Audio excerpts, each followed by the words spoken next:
What's up guys, Mike here, the Detroit Borg, and today we're checking out what's new with Android P. Right now we don't have a name, this is one of the first betas, but we have quite a few new visual tweaks and we're going to compare it side by side with Android Oreo. So as always, the changes start with the lock screen. So right now we have our ambient display and there's a few tweaks here with Android P. You'll notice that we have a percentage indicator on the lower part of the screen, which is very handy because we don't have that with Android Oreo. So we don't have to wake up our phone to find out if our battery is charged. Another visual change is the date and time, so you can see the font is a bit smaller with Android P.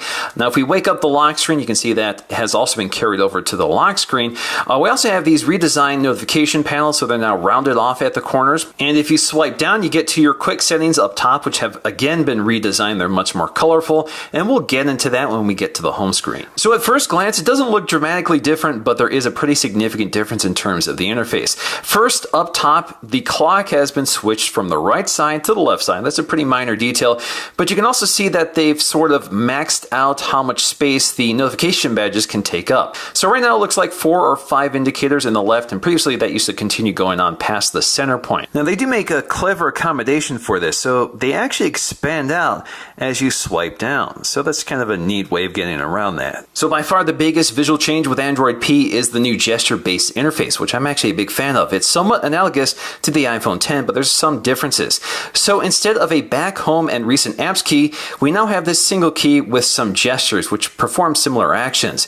So in order to go home, you can still press that key like so. Now you can see the animation's a bit different here. So instead of sliding down, it slides over. And that alludes to the overview feature. So again, what you can do here is swipe up on that home key to get to your recent apps. You can swipe between them and open up the app you want, or just swipe to dismiss. Now to get to the app drawer on Android Oreo, you swiped up anywhere on the home screen, but with Android P, you have to swipe up specifically on that key. So this can be a little finicky, so you swipe up briefly to get to your overview and swipe up again to get to the app drawer. Now to bypass the overview, just swipe all the way up. Now if you're within an app, if you swipe quickly to the right, this will jump between the most recent 2 apps.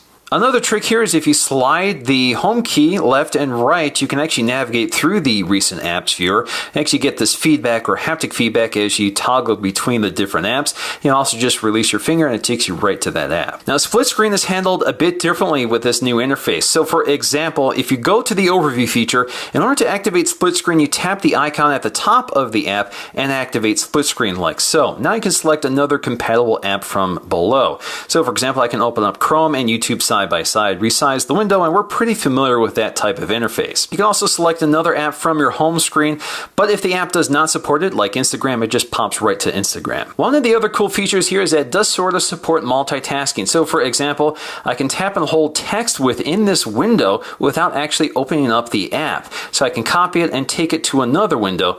Let's say we want to go to, I'm not sure, Twitter. So if we want to tweet this out, take us to Twitter, and we can go ahead and paste it if we get that to work. Now speaking of pasting, if you tap and hold, we now get this magnifying feature here, this magnifying glass, which is kind of handy. So again, I can tap and hold and it magnifies over the text. Now this is something we're pretty familiar with on iOS, but it's new for Android. Now we still get a back button, but it only appears when it's needed. So obviously if you jump from the home screen to an app, if you go back, it just takes you back to the home screen. Speaking of that back button, it's no longer solid like it was with Android Oreo. So as you can see, this is a pretty significant change in terms of recent apps. So instead of this accordion style stacked interface with drag and drops to activate split screen, it's now integrated into this overview design. Now if you don't like this interface, you can turn it off. In fact, it's off by default. So if you go to settings, all you have to do is go to system and go to gestures. So under gestures, you can actually turn off swipe up on home button.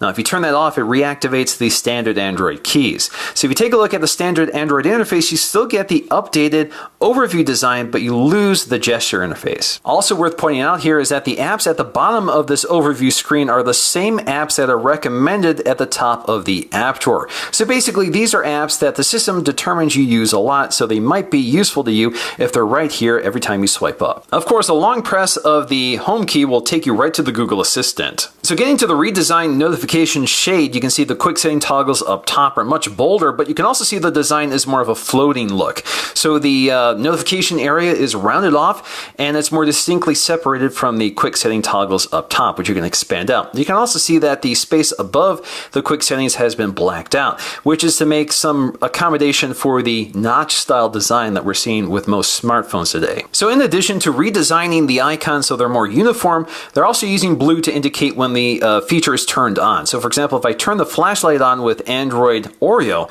it just turns black. It's not necessarily as clear as this bright blue color. Now something that's a little disappointing here is that some of these icons no longer have those shortcuts. So for example, with Wi-Fi, you can quickly jump to different Wi-Fi networks without going to the settings panel.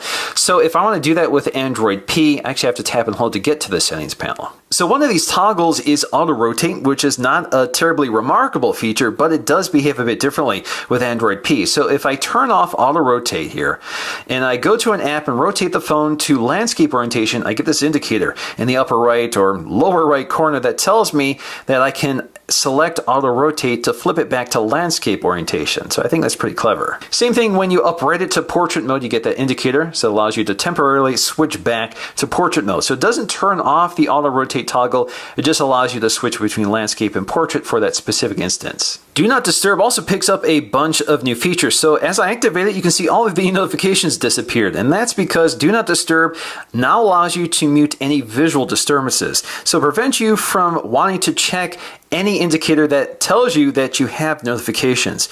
Now, you can highly customize that. So if you long press to get to the control panel for this, we have block visual disturbances. So you can turn some of this off. So for example, you can prevent the phone from waking up for notifications, from blinking the light, from turning on the screen. You can even hide the notification dots on the apps so they don't tempt you to check them out. Now, the home screen editor has also been tweaked here. So if you long press, this pops out the home screen editor for Android Oreo, but with Android P, you get this option box. So we have home settings. We also have home settings right here. It takes us to a pretty familiar interface. If you long press on the power key, we still have power off and restart, but we now have screenshot. So this will take a quick screenshot of whatever screen we're on right now.